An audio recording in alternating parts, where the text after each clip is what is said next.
Well, thank you all for being here. As I just said, my name is Will Magruder. I'm Vice President of Partnerships at MassChallenge.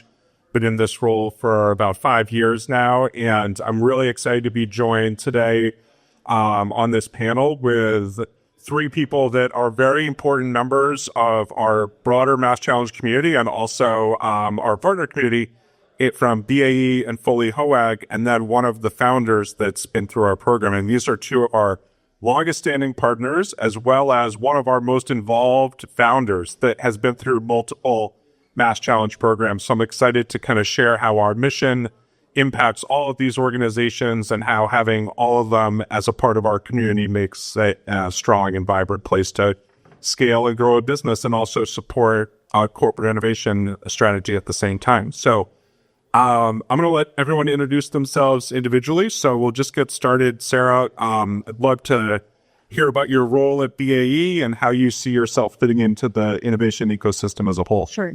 Thank you, everyone, for coming. My name is Sarah Scharf. I work for BAE Systems. We are a very large international commercial and defense company. We make everything from EV buses to army tanks to some cyber security, things like that. So we have a couple of different sectors. We also do a little bit of aerospace as well. And so my role is to find innovative startup and small business technology that might be of interest to us, not through acquisition or investment, but through partnerships and collaborations, and to try to work with those companies to help them grow their technology and for us to help us grow our technology as well. Great. Kanwar, go ahead. Sure. Hi, everyone. Kanwar Singh. 2 things before I begin. So first off, I've been having so much fun at South by Southwest. You could probably hear that in my voice. I promise you, this is not how I typically sound. And secondly, I just have to have a quick disclaimer because I also serve in the U.S. military as a reserve in the Massachusetts National Guard. So these are my views and not the official views of the United States government or the Department of Defense or the National Guard in general. We have been tremendous beneficiaries of the innovation ecosystem led by MassChallenge. I do live in Boston. So about 7 years ago, I got a phone call from the Pentagon, and I was a second lieutenant at the time. And they said, "Hey, Lieutenant Singh," it was a colonel on the other side, "I need your help to commercialize some technologies that are critical for national security." And my question was, "Sir, are you asking me or are you telling me?" And he said, "Lieutenant Singh, you're a commissioned officer of the U.S. Army. Go figure it out, Lieutenant." And I said, "Yes, sir. Moving, sir." So that's how I ended up starting Skyline Nav AI. And it's very, very hard to do deep tech commercialization and to get out of the lab. But thanks to MassChallenge and BAE Systems, who's actually one of our customers now, we have now been able to commercialize our technology and eventually get it at the hands of as many people who wear the uniform like I do on weekends when I'm not, working as a CEO of Skyline Nav AI. And I'm happy to talk about the struggles, the successes that we've had to the extent I can. So thank you. Great. Thank you, Kanwar. And Mark, we'll go to you to wrap us up. So, hi, everyone. I'm Mark Haddad. I'm a partner at the law firm Foley Hoag. Our firm is focused on the innovation economy and high-stakes litigation. I personally, my practice, I'm a corporate lawyer, really fits into 3 buckets. I serve as outside general counsel for all sorts of high-growth, venture-funded startup companies. I also represent a lot of VCs in their investments in those companies, and so I've got a both sides of the table perspective. And I also spend a lot of time doing M&A, both sell side with startups that I've worked with through sort of their full life cycle, and also buy side, often with clients that we worked with as startups, and now they're big public companies that are buying other startups. So, I like to say we're not all things to all people, but for a technology-based startup company, we try to have everything that you need under one roof for a full life cycle practice. Great. Thank you. And Mark, I'm going to hit it right back to you for a question, just to kind of set the framework for our, broader discussion here. We're focused on tough tech and global innovation. So, sometimes the word tough tech can feel a little ambiguous and very broad. So I'd love to hear from our panelists, like, when you hear that word or that phrase, like, what is it that you would think of and what it means to, innovation and working with your startup founders? Sure. So I think there are probably, you could ask 10 people and you get 10 different definitions of tough tech. The way I think about it is, someone who's solving a really challenging problem with truly breakthrough technology that hasn't been done before. So there's a lot more technology risk, right? You can start a very successful software business. You just have to know the right market you're attacking. It's people know how to make software. You just have to make the right product. Or you could start a business that takes existing technologies like robotics and applies it to a new customer need. And it's not technology risk. It's sort of market risk. But with tough tech, there's like really significant technology risk first and foremost, because you're doing something that nobody's done before. Yeah, great. And Sarah, I'll come to Conwar last. Like, you're part of a multi-billion-dollar organization that you could say has succeeded in building tough tech. So, like, how do you think about that term?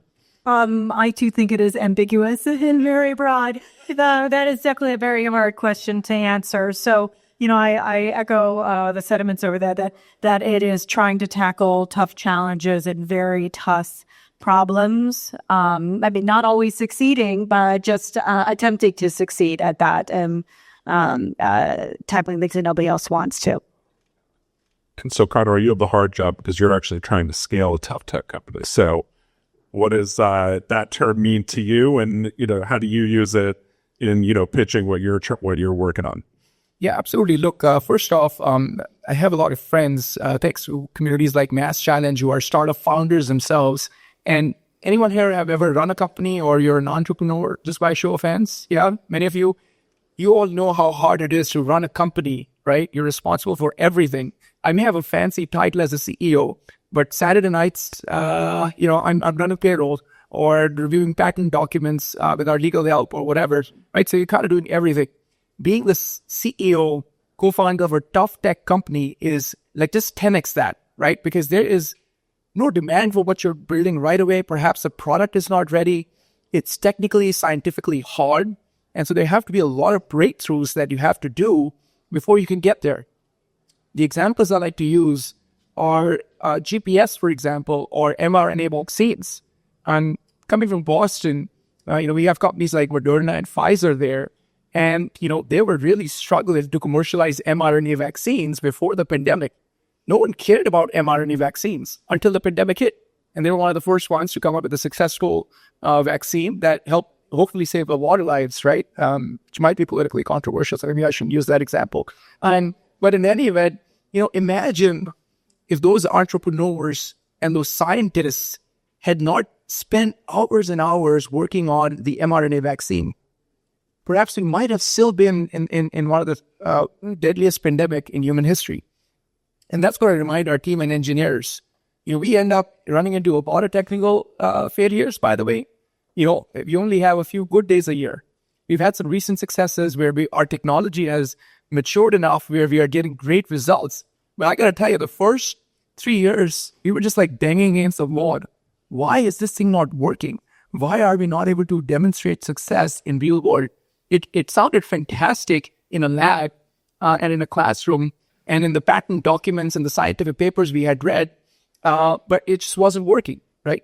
But getting to a point, especially in tough tech, where now you are able to demonstrate success, your clients like BAE Systems and others use the product. And I remember one of the best days last year was when we actually got a video from BAE and we were able to demonstrate that we are able to localize the imagery that's coming in, which, by the way, we have published on our website. We were like, this actually works, right? So that's what I think of tough tech, Will. Yeah. And from that perspective. No, that's great. And, Clark, I'm going to go back to you. I know, in your role in this ecosystem, like, you are often an advisor to these tough tech companies when they might feel like they're never going to get out of the lab. And so as you think about the challenges from, lab to actually commercializing a project or a product, like, what are some of the things that, you've seen founders deal with in terms of challenges and, maybe any strategies for overcoming those same challenges? Sure. Yeah. Unfortunately, there's a lot of challenges. So first of all, going from something that is a lab scale technology to something that can be commercially used in the field often is a big shift that founders don't always realize, because what works in the lab versus what works out in the real world and real world conditions is a big leap. And,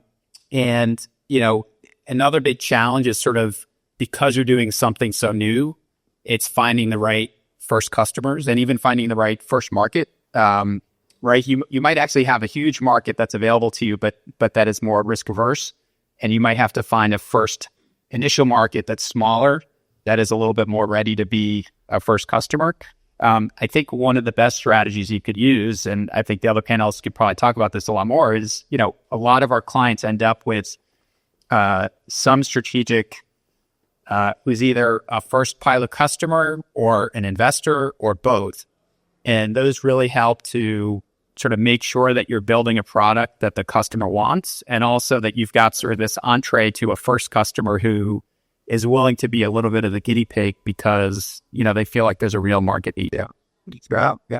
And, Sarah, I think that's probably a good place to kind of transition to how you think about this, as serving as a technology scout for BAE Systems. I know in our, 5 years of working together, you're pretty clear that, you're mostly not trying to acquire technology. You're trying to find use cases for technology. So, that's often, that silver bullet that a founder is looking for. So how do you, feel that you can contribute to this commercialization challenge? Oh, yeah. Well, definitely. So many times when I go to events and conferences and whatnot, and people come up and they say, how do I talk to BAE? Where do I even start? And I say, great, talk to me. That's the hardest part, I think, is for anybody trying to get into a very large company is where do I even start? What do I even do? And, so obviously coming to events like this and reaching out and then, doing a lot of hustling and whatnot is sort of I hate to say is a good start. What were some of Well, so I guess, one question just to build on this, like, how many companies here do you think you kind of even entertain, the idea of what their technology be capable of and, try to, connect the dots to where it could have a leakability to the, BAE mission needs, innovation strategy, et cetera? Yeah, I mean, there are two of us that do this tech scouting role. And if you don't see me, you see my coworker everywhere. And we really try to be the biggest internal champions for any startup and any tech that comes along our way. So BAE Systems as a whole does quite a lot of things. And so, we will talk to every founder and hear whatever they're doing and then really try to find some insertion point for them internally and try to connect them to that, because we like to think that there might be some, even if we're not going to acquire your technology, maybe if we don't need exactly what you have, but you have something, some component or something that you're working on that, even if we can benefit you, maybe you're going for a SBIR, a small business innovative research grant. Maybe we can even just help you on that. We can help you write a letter of recommendation or other things. So I like to think that we talk to a lot of companies a year, and we really try to help as many as we can, because I have been in a startup before, and I know how incredibly difficult it is to find customers and partners and collaborators and things like that. So yeah, great. Thank you. And, so Padwar, having had to, navigate this yourself, I imagine you think back on the days when you were truly just in a lab and now, you're trying to do more and more stuff in the field. How do you think about, those challenges and how you've overcome them, and maybe how partners like Foley Hoag or BAE have been a part of that journey? Yeah, absolutely. Look, I'm not a lawyer by training, and I'm certainly not someone who has acquired deep tech side. I have enterprise experiences and I have done enterprise sales, but what Mark and Sarah do are incredibly, incredibly important. I was telling Mark right before this conversation, we just filed, I think, our second patent on Saturday night, and we have a fantastic legal team we work with. And, they help us understand, how do you work with the patent office and what ought to be in a patent application, what sort of claims you should have in there. And, that's something I did not learn in my training. And so without IP protection and figuring out what's trade secret and what should be patented is incredibly, incredibly important, right? And then on the purchasing side, I think Sarah has a very hard job. And by the way, I think she's really good at this, because we have co-exhibited together, And there's so many people who come to her with all kinds of requests, looking for jobs, trying to sell their company, looking to get money. I'm sure you get thousands of pitches a year. And her job is to find the right tech that aligns with BAE's priorities that will actually make it into the hands of the end users and, create win-win situation for both BAE and the companies they're working with. And so I should also add, Bill, MassChallenge plays an incredibly important role. This is not a paid commercial, but I do think accelerator programs, especially MassChallenge, non-profit, zero equity, there's not many programs like that. And they're super passionate about it. Every single person I have met at MassChallenge is super passionate about helping companies, regardless of whichever sector they're in, to ensure that they're successful in whatever way they can. Yeah, I want to add on to that too. I know, you could try to join Techstars and give up some equity. You can try to join Y Combinator, give up some equity. You could try to join Capital Factory, give up some equity. It is really hard to find a really good accelerator that you can learn from and work with and not have to give up anything. So, MassChallenge runs off of corporate partners, partially like ourselves, where we're the ones looking for the tech. And so we are the ones funding it. And so any startup can join and try to be a part of these cohorts. I mean, they even have early stage. I know you're going to say it better than me. I'm just making sure you get that there. So, the voice of the customer is always better. Yeah, we've loved MassChallenge forever. They have early stage accelerators that's open to a wide variety of tech, blue tech. You could probably even name all the ones. And so, trying to find the right opportunities for startups is really hard, and trying to find another company like MassChallenge is really difficult. But I encourage everybody to reach out to them. So yeah. One quick thing I can mention. So we have gone through 5 programs at MassChallenge, and they like to call me an alum. And I hate that, because I actually do not want to be called an alum, because I want to be an active partner and member of their startup ecosystem. Because I know the moment they call me an alum, they'll take away my building access and kick me out of that program. And I don't want that at all. So, well, appreciate those kind words. We're going a little bit off script here, but I actually did.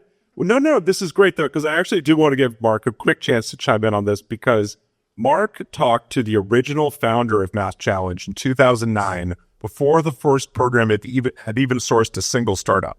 And Mark, I just want you to kind of share a little anecdote about what that conversation was like and why you thought it was important for Foley Hoag to be involved in this.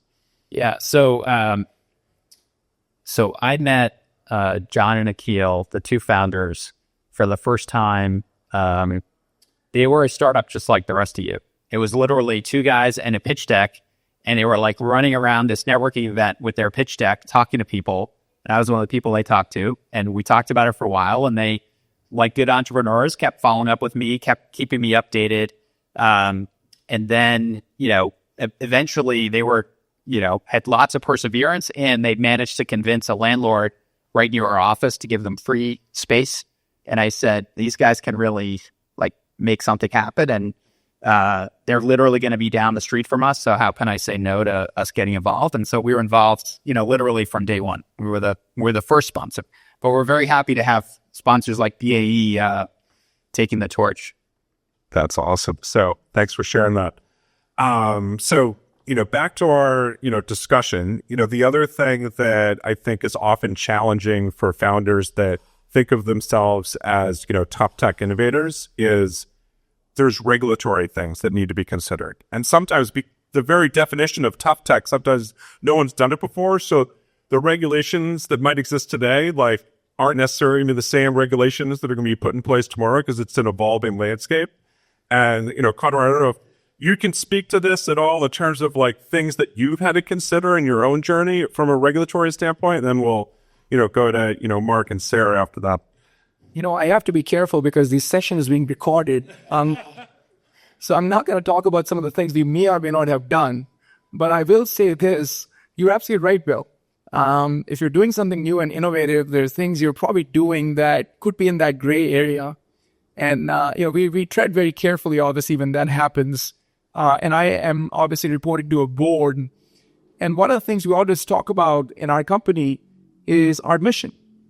And so almost everyone on our team, in the founding team, has military, US military or intelligence backgrounds, including me. And we always like to think about, what was the intent of some of these regulations that were put in place or might get put in place in the future.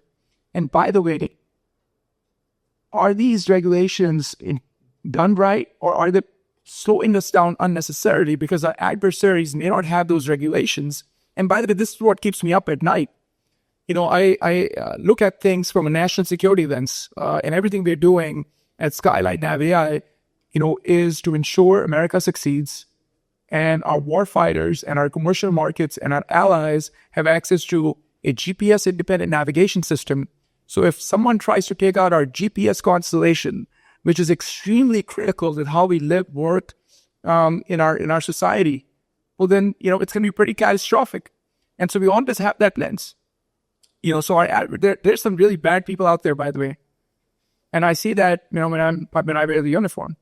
And so we always have that lens and mindset, always we follow all the rules and we follow all the regulations, and we actually actively engage with the government when we do need help. So we've been engaging with the FAA and the FCC and a few other government bodies, and also obviously DOD, and really ensured that they're okay and comfortable, and then they back us up if we do end up making some mistakes or mess up. So Mark, I think people often rely on you to be the expert in the room when it comes to these conversations. Like, how do you kind of coach founders through these evolving regulatory environments? Yeah, so I would say the good news for my own personal life is I'm not the regulatory lawyer, but I've got a lot of good regulatory lawyers at my firm, so I steer them that way. I would say, you hit on the right point, which is, sometimes this is new technology and no one's really thought about it. And the regulation might make tons of sense for what is sort of the existing state of the art, but sometimes needs some updating for what is new technology. I will take the other side of the same coin, though. There are plenty of companies that build a business around a regulation, thinking that will lead to a successful business. And the problem with regulations is that they can be rewritten with kind of, signing a pen. And so you really need to build a business that is viable, independent of sort of regulatory incentives or regulatory restrictions your customers have that you're sort of helping to solve, so that environment can sort of supercharge what you're doing, but isn't, totally reliant on it. And Sarah, imagine in your role, you've certainly got in-house general counsel. You're also like trying to think about how to do things differently. So you're, bridging the gap. You can see, like, you experience the challenges that Conmore has in a similar way, but also, we're getting advice from, lawyers on the inside as well. So, like, are there regulatory things that come up in, your day-to-day that you're, aware of?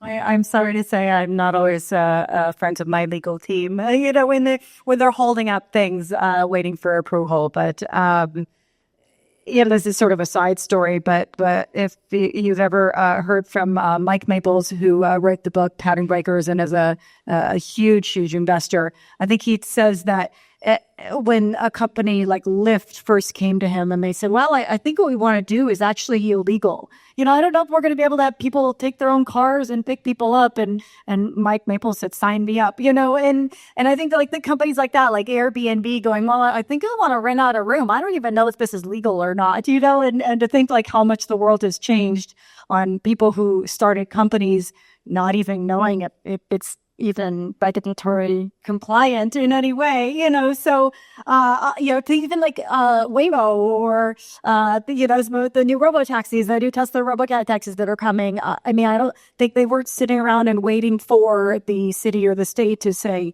to give them permission. It's maybe more ask for forgiveness and ask for permission. I don't know. So, take all these is not the views of my company, but of just observations that I've made and real big, game changers and how they've been managed to kind of go around regulations. One of the things I'll just quickly mention is when you're leading a team, you really have an ethical and moral obligation to do the right thing. The poster child for that is companies like Theranos and others that were just blatantly lying. There was another company, I think it was called Charlie. JP Morgan ended up acquiring them, found out they had basically made up a database of customers.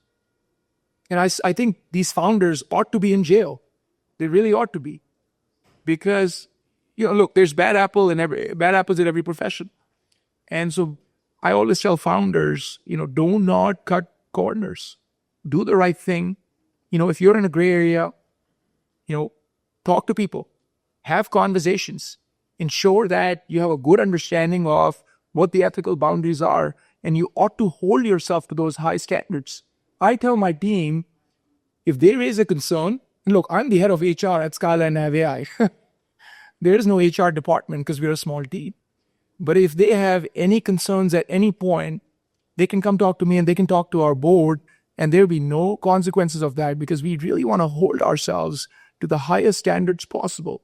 The last thing we want is the United States national security or our mission as a country or as a private sector being impacted because of things that we messed up on. Great. Thank you.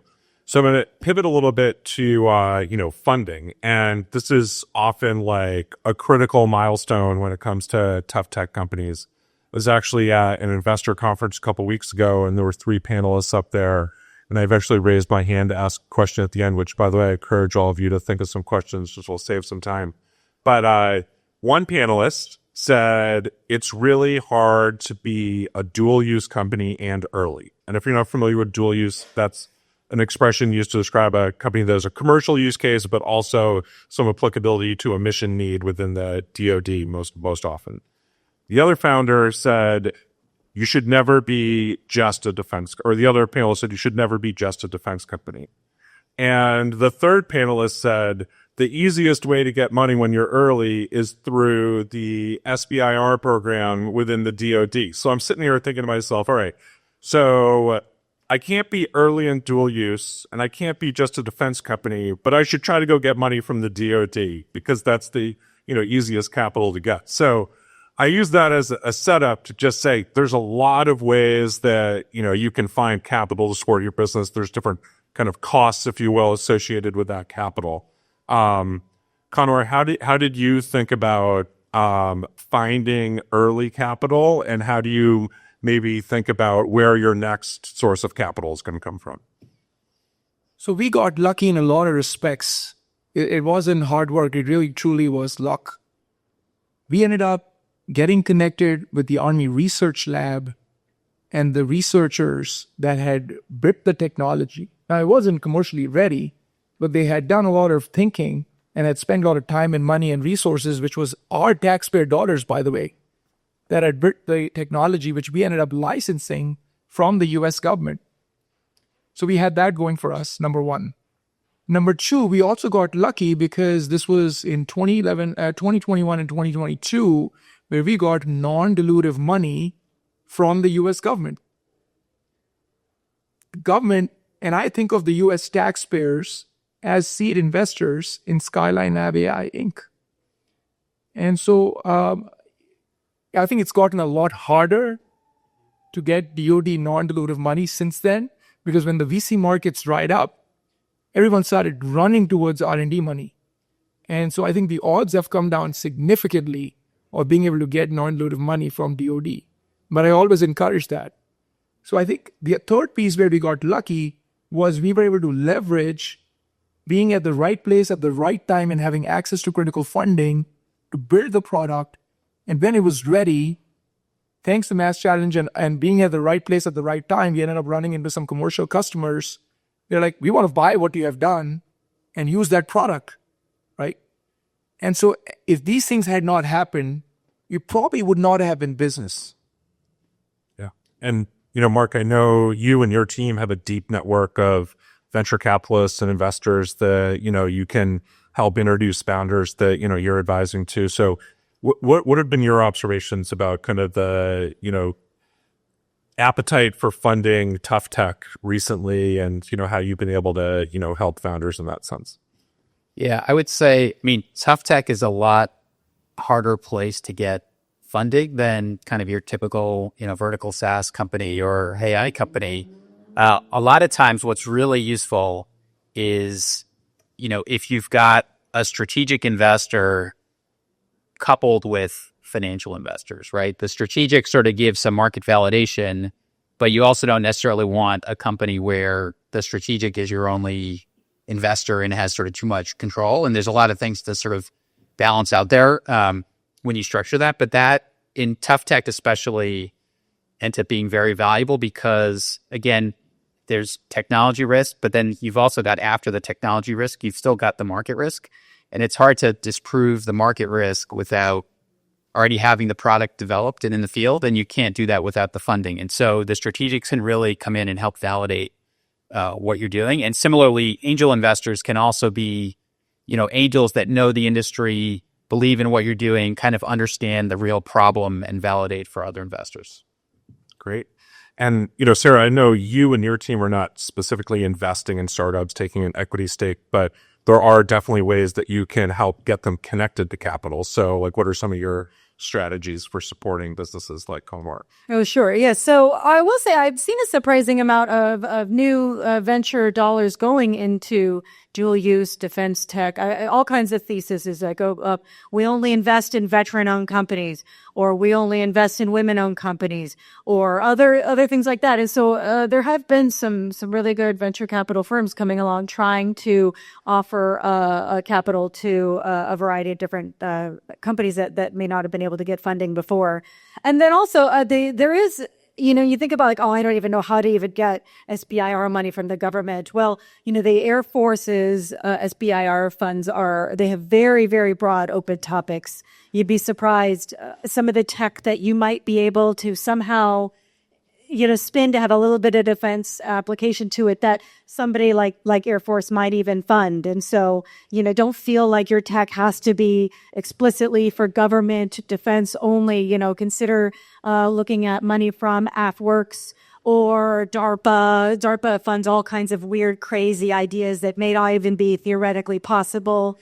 And there are agencies out there that will help you with SBIRs, such as SBIR advisors, other agencies like that do, they do take a little bit of your fund. If you get awarded, they do take a little bit of it, but they help you actually even apply in the first place when you wouldn't even know where to start.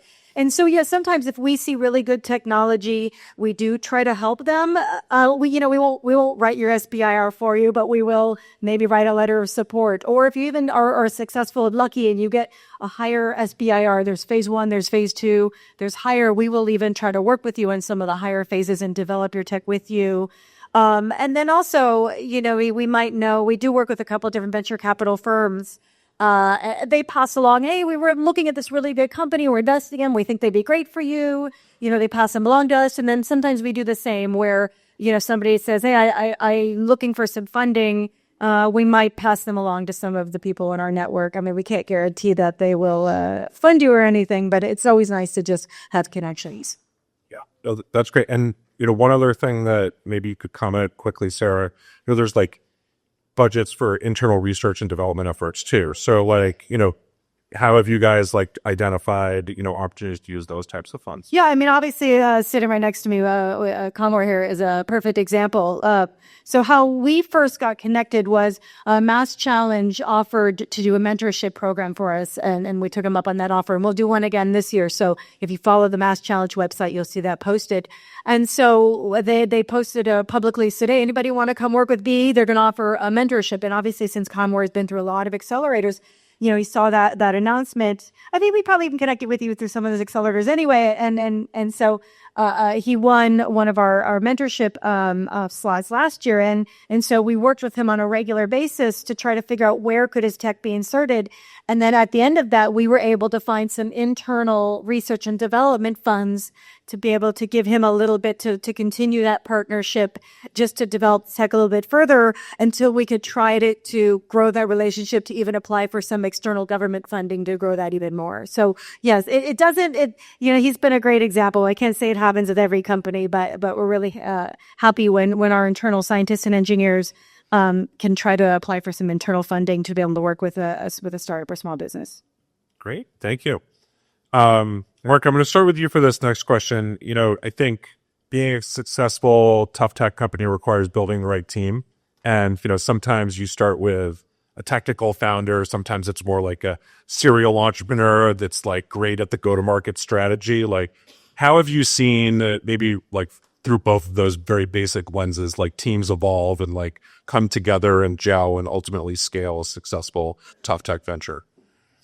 Yeah, so it's a great question. I don't think it's so different in tough tech than it is in startups generally, other than tough tech sometimes needs a lot more variety of technology disciplines, because a lot of times you're kind of bringing together some new things that need, more than just one person is gonna know the right technology. But I mean, first and foremost, it's sort of teams that are complementing each other's, right? So it's sort of, if you're the founder CEO, you've got to find the teammates that sort of fill the weaknesses that you have, whatever those are, and be able to work together. But I think first and foremost, out of everything, it's like the biggest thing, frankly, is perseverance. Like, this is not an easy thing to do, and almost every startup is going to hit some big bump in the road, and you need to know that you've got people that have sort of the constitution to stick to it and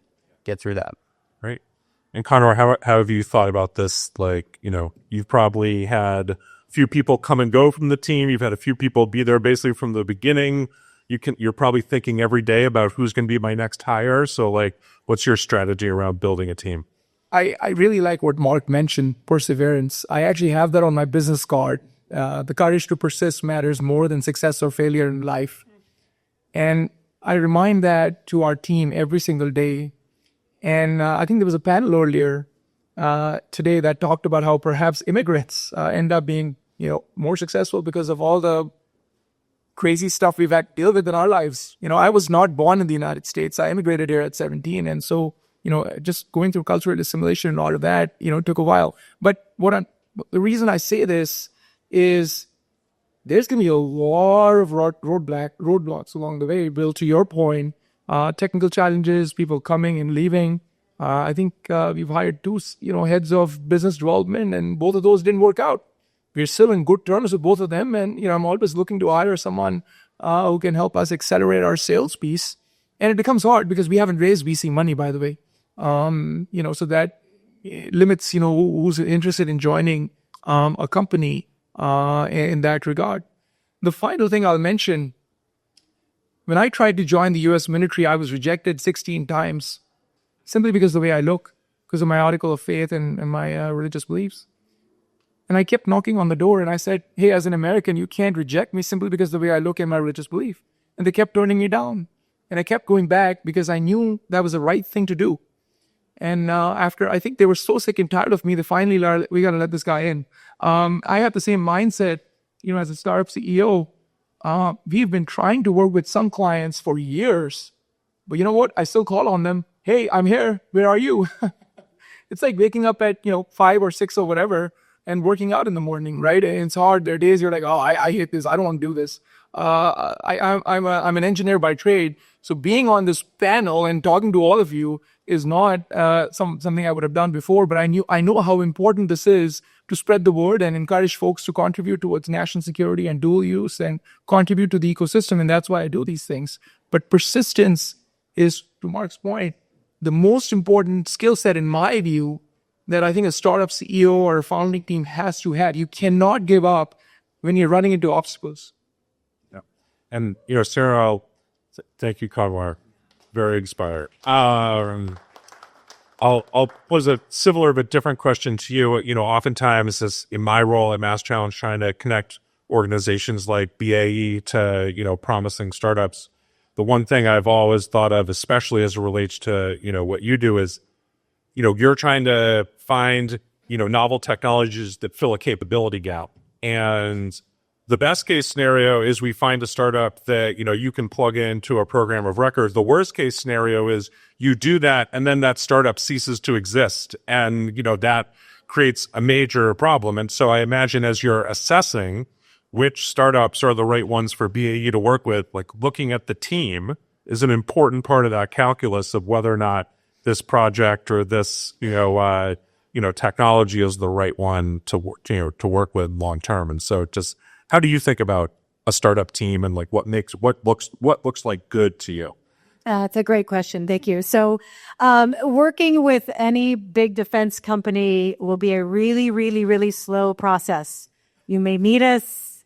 We may call you back in 6 months. We may find something next year. And so, you definitely cannot rely on working with a big prime to be your only success. And so, since it is a long process, obviously the ones that are still succeeding despite our best efforts are the ones that will go on to succeed in the long run. And so, maybe just by process of elimination, by the fact that how long it is, if they're still around when we're ready in a year, 2 years, 3 years, that shows their perseverance. I would say also there have been some startups where we've talked to them and then they kind of fall off the record and they didn't send us the deck they were supposed to, which always surprises me, or they didn't follow up, which is, surprising. Maybe there were other reasons why, maybe if I look them up, they don't exist now. But, with Conwar, I mean, he's been one of our best examples of a perfect partnership. And what I have noticed with him is that he's not just waiting on us, he's always looking for opportunities for both of us to work together. So yes, we are always looking for new opportunities, new programs, new customers, but so is he for our partnership. He's been actually coming to us, he being the small startup and us being the multi-billion-dollar company. And he's saying, hey, did you see this solicitation? Can we work together on it? Hey, I am going to this conference. I want to talk about our partnership there. Is that okay? Hey, I'm going to apply for this funding and I want you to help me on it. And I mean, we don't see that a lot in founders. And we're actually very happy to support that. I mean, maybe not all companies are like that, but it is surprisingly that how much he has been able to benefit us besides just us benefiting him, and yeah, he emails a lot, but I think he always has good updates. He's always like, hey, I just wanted to let you know I'm going to be at this event, or I'm going to be talking here, or, we just released this new version of our product, which is great. We love hearing from him, but how much, he's hustling and benefiting us as much as we're benefiting him. So that's a great example of a perfect CEO. That's great. Appreciate it. So we have about 10 minutes left. I have a few more questions I can go to, but we do want to make this interactive. I see our first volunteer in the back there. So I'd like to hear what's on your mind. Commercialization consultant. I actually mentor for MassChallenge for several years. Traditionally, D-Tech or tough tech or whatever you want to call it, takes longer, costs more from you already with it. So traditionally, people go to get the SDIR, or pursue it anyway. But obviously, there's been some changes. We don't have a federal budget right now. SDIR funding is sort of up in the air. And they've added a Section 174, which actually is a tax that is kind of new. And my question to you guys is the private sector ready to, they have the slack if SDIR gets cut or gets reduced, or the burden of the new taxation is just, turns people away because they are opportunity?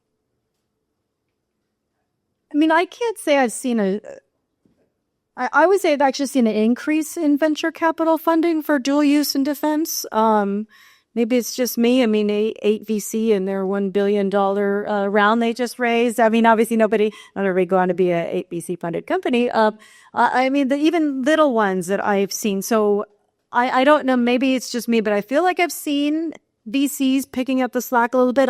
I've even this last year attended conferences geared towards VC funding towards defense and dual use. And maybe you're bootstrapping it too.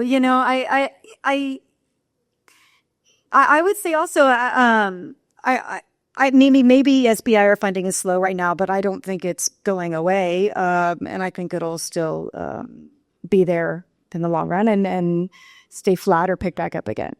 Just real quick on that point, I was in DC last week and Joni Ernst hosted a panel, and she's introducing a new bill right now to increase SBIR funding. So hopefully it's here to stay, but I understand you're concerned about the current environment. Let's go to another question over here. Right. I guess Hope everyone can hear me. So, 2 times Australia a night, not yet 5 times, I guess. And also a member of Capital Factory, so we gave up our person. Right. I guess the question I have is also somewhat related to HSBR, chaos, and also the VC thing. I think the VC funding issue is that VC funding overall has not recovered. I mean, even though there might be like a marginal increase in VC funding for dual-use technology in this environment. But overall, I think it's always like 4 times the pre-capitalized money post, so years. So that is what led a lot of us to SBIRs, including us. We received an NSF phase 1. Our phase 2 was finally on the verge of being processed, and now like a program director we were working with is not with NSF anymore. So, I mean, you guys do interface with DC, have some idea of what's going on. So is there some scope for things settling down in the next imminent few months? Is there anything that you have gleaned that you can tell people that it is situation? I don't think it'll settle down the next few months, but I mean, we were seeing some of that fluctuation ourselves too. I'd be curious that data that you're seeing about the drop in VC funding and whether that is across the board or if there are certain areas that are decreasing more than others. Because I mean, maybe my own experience, I haven't seen that. Okay, in the blue, go ahead. We'll cut you right after. I get the number of brilliant colleagues who are looking at the social implications of technology. An example you probably are familiar with the early emojis and realize that people have the need for skin colors. Another colleague is looking at if the DoD cybernetically engineers soldiers like see at night, what would be the implications when they leave the military? Some other really interesting issues. And it seemed to me that tech companies would benefit from every tech company from having someone like that on board. And I wondered if you were aware of any tech companies that include scholars who are thinking about the social implications of such a technology that you created. Yeah, I mean, it's a very important question that you ask. And we certainly are very mindful of the downside of potential tech development. And that's something I think about a lot. And again, it ties to what I was mentioning earlier. We are a small team and I don't have the budget to invest in outside advisors or coach us on these things. But, we work very closely with different experts in the field. MIT is a good example of that because they're, in Boston, which is where we are based out of. And some of the research you're citing on skin color and stuff, they had done a lot of work in that regard. And so I think at the end of the day, the team, the companies that are building these technologies have to keep the end goal in mind as they're building stuff. I will say this, we certainly, I think in the United States, have more self-imposed restrictions as we should because of what we believe in. I'll use China as an example, right? They have a lot more surveillance going on and CCTVs. I was in Abu Dhabi a few weeks ago. And apparently they have 3 CCTVs on every single block in the country. And they track you, the moment you enter the airport, all the way up. And it was just outstanding. I mean, it was crazy for me. I don't think anyone in America would agree with that. So I think typically speaking, most companies that I know of are very mindful of downsides of how our tech can be used. And I think there's only small exceptions that I mentioned earlier of people just screwing up because they're greedy or, they're just being selfish. Mark, any quick thought on like unintended downsides of tough tech and like how you might just caution founders? Just curious. We'll move on to our last question there. Yeah, I don't really have a good specific on that. No worries. All right, we'll go to the Yankees fan in the back. Yikes. That's Daisy. So, a veteran as well, Air Force veteran. So, with that mantra being said, as far as doing more with less in venture capital, right? So, we all know being in a space that it's not a quick turnaround. It's not an easy process. It's sometimes, and just access to the information can be difficult. are we looking at different ways from a higher level to push ways to do things cheaper, smarter, faster, maybe collaborations with other countries who are doing it cheaper, faster, just because there's a pipeline clogged with venture capital and any capital that comes for free. So just other ways, is there like a conversation that's happening at a higher level of other ways to kind of unclog that bottleneck? First of all, thank you for your service. I've seen a little more international collaboration. You know, the NATO Diana program is one example. If you all aren't familiar with it, it's open to startups across I think you have to be in a NATO nation to do it. Well, it's actually, yeah, if you want to talk about NATO, MassChallenge is one of the NATO Diana programs. And that is actually, maybe you could provide some insight on international. And then actually MassChallenge did just open up an office in the UK. And so you could probably actually more speak. So I guess real quick, just on, MassChallenge, well, Mark told a little anecdote about being founded in the, Boston area. Michelle's here running our, Texas program, which is alive and well. We also have a managing director in Switzerland and another managing director in Israel that run accelerator programs. And really from day one, it was about connecting an international network of innovators. And so we continue to this day to, chase that mission of having founders come from anywhere doing anything. And even though, a lot of our U.S. or a lot of our partners are based in the U.S., like we'll see 20% of the startups come from, other countries every year. So, we're absolutely trying to, keep that, initial vision alive and well. And to Sarah's point about NATO Diana, a couple things. One is, I think, MassChallenge, when we first engaged in NATO discussions, we had been doing this for, 13 years. So we had a track record of running successful accelerator programs for emerging technologies, especially for, those really young companies. Second, we had been already doing work through the U.S. Air Force, primarily through a relationship with Hanscom Air Force Base, helping founders transition from a phase 1 to a phase 2 SBIR, STTR.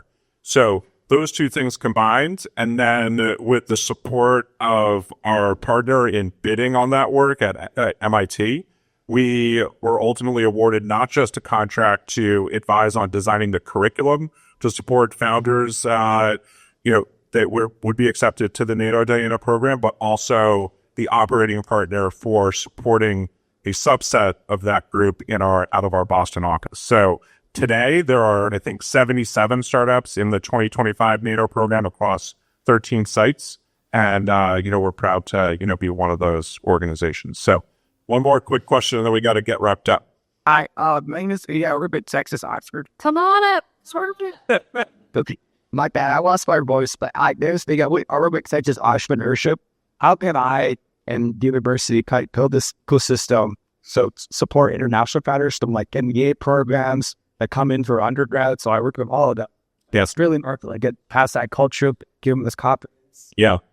You know what? It's almost like you're a plant, because my last question for all three of these panelists before we wrap up here was, as you think about building an ecosystem around tough tech ventures and the importance of being networked and getting to, connected to the right people, what types of organizations and events are you most focused on supporting? So, I think this will get right at your point there. So I'll start with Sarah and we'll end with Mark. So I can try to answer that with the spin of university partnerships and relationships. So, I feel like all these different organizations and programs that are coming out of, I'm going to use some UT and some Texas A&M examples because, go Texas. But anyway, these didn't exist when I was going to school many years ago. But it's amazing to see, and it's great. And so I hope that every university is doing what UT is doing. They're discovery to impact, some of their, like the Brumley labs. I don't even know if I can name them all, but all these different robotics clubs and different challenges and opportunities and hackathons and everything that universities are doing and going above and beyond just providing an education, but resources for entrepreneurs. I mean, I think you can even like major in entrepreneurship at UT, and I don't even think that major would have ever been anywhere before. And so, I know Austin Community College is starting to do some opportunities like that, and Texas A&M has a whole new innovation arm, and they're trying to work with more startups, and so it's great to see. And I think that they are starting to get the attention of corporate sponsors and corporate partners. And at UT is the Kendra Scott Entrepreneurship Foundation. I'm doing a terrible job of naming these. I don't even work at UT. I'm sure that some of you in the audience may know more than me.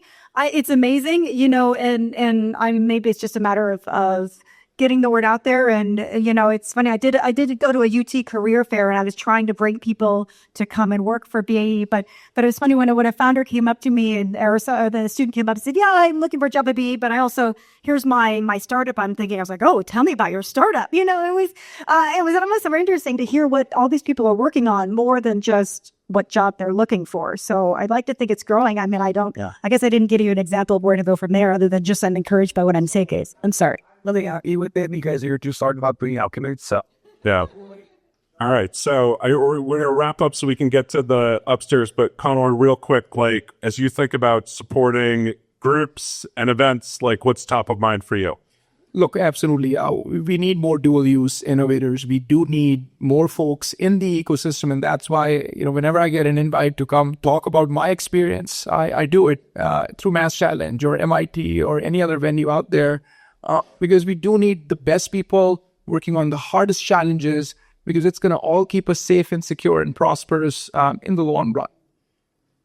The one thing I'll mention, depending on the stage of the company, yes, there are a lot of these early stage programs that do exist. I've actually found value in industry specific organizations, and we are part of 3 of them now. And, that's where we have met a lot of people who are subject matter experts. One of my favorite ones, because we are in the navigation space, is the Institute of Navigation.